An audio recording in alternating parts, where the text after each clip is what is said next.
मधुर नाम में आपको बहुत बहुत सलाम। परमेश्वर का धन्यवाद करता हूँ कि वो पश्चिमी उत्तर प्रदेश के रामपुर शहर मुझे लेकर के आया और आज सुबह परमेश्वर की आत्मा ने ख्याल मेरे दिल के ऊपर रखा और वो ये है कि प्रभु यीशु मसीह अक्सर एक परिवार के घर में जाते थे। इस परिवार में 3 लोग बड़े मशहूर हैं, मरियम, मार्था और लाजर।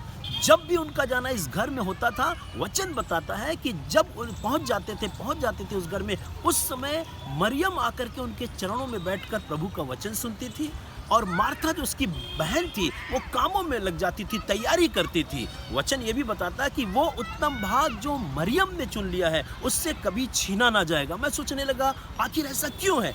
इसका कारण ये कि जब जब इस घर में ये संदेश आता था, समाचार आता था कि प्रभु यीशु मसीह आने वाले हैं, तो मरियम क्या करती थी, सुबह सुबह, अगर वो हर दिन सुबह 7 बजे उठती थी तो जिस दिन यीशु मसीह आने वाले थे उस दिन 4 बजे उठ जाती थी। वो अपने पूरे काम को कंप्लीट कर लेती थी, इसलिए ताकि जब यीशु उनके घर में आए तो अपना पूरा समय उनके चरणों में व्यतीत कर सके। शायद मार्था ऐसा काम नहीं करती थी, वो सोती रहती थी, इसलिए जब प्रभु यीशु आते थे तो वो कामों में व्यस्त हो जाती थी। इसीलिए तो कहा गया है कि वो भाग जो मरियम ने चुन लिया है उससे छीना ना जाएगा। मेरे कहने का मतलब यह है दोस्तों, अगर हम और आप चाहें तो अपने आप को ऐसा तैयार करके रख सकते हैं, अपने आप को ऐसा तैयार बना करके रख सकते हैं कि जब वो प्रभु हमारे पास आए तो हम उनके वचनों को सुन सकें। आज भी परमेश्वर चाहता है जब आप प्रभु के घर जाते हैं, आराधनालय में जाते हैं, सभा में जाते हैं, चंगाई सभा में जाते हैं, प्रार्थना सभा में जाते हैं, कॉटेज मीटिंग में जाते हैं, या कब भी आपको सुनने का, पढ़ने का, प्रभु की चीज़ों में अपने आप को इन्वॉल्व करने का मौका मिलता है, तो प्रभु चाहते हैं आप भी मरियम की तरह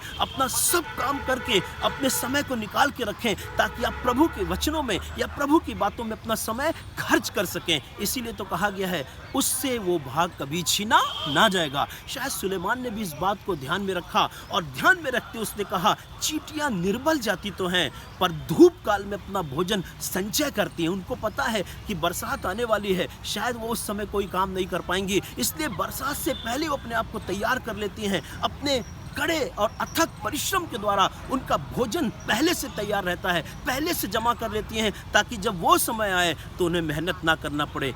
दोस्तों, आज की इस मैसेज के द्वारा, इस संदेश के द्वारा मैं आपको उत्साहित करना मांगता हूँ और बताना मांगता हूँ और चाहता हूँ कि आप भी ऐसे ही चुनाव करिए कि जब जब आपको प्रभु की सेवा में जाने का मौका मिले तो आप अपने सारे कार्यों को पहले ही पूरा कर लें ताकि आप पूरा समय प्रभु के वचन में खर्च कर सकें, प्रभु की बातों में खर्च कर सकें और आप देखिएगा आपसे भी वो उत्तम भाग छीना नहीं जाएगा। परमेश्वर आपकी सहायता करे, आपको बुद्धि दे, ज्ञान दे, सामर्थ्य दे, ताकत दे और आपको ऐसी तरकीब दे, यार आपको ऐसी तौफीक दे कि आप हमेशा उसकी सेवा के लिए तत्पर रह सके और आपके लिए भी प्रभु कह सकें कि जो भाग भाई ने या बहन ने चुन लिया है उससे कभी भी छीना ना जाएगा। हालेलुया। परमेश्वर का सेवक पौलुस इसीलिए कहता है जो मुझे सामर्थ देता है उसमें मैं सब कुछ कर सकता हूँ। मुझे मालूम है कि मरियम को ज़्यादा काम करना, मेहनत करना, पहले से तैयारी करना आसान नहीं था, उसे बहुत कड़ी मेहनत, कड़ा परिश्रम करना पड़ा होगा। पर मैं आपको बताना मांगता हूँ जब आप अपना कदम बढ़ाते हैं ईश्वर के लिए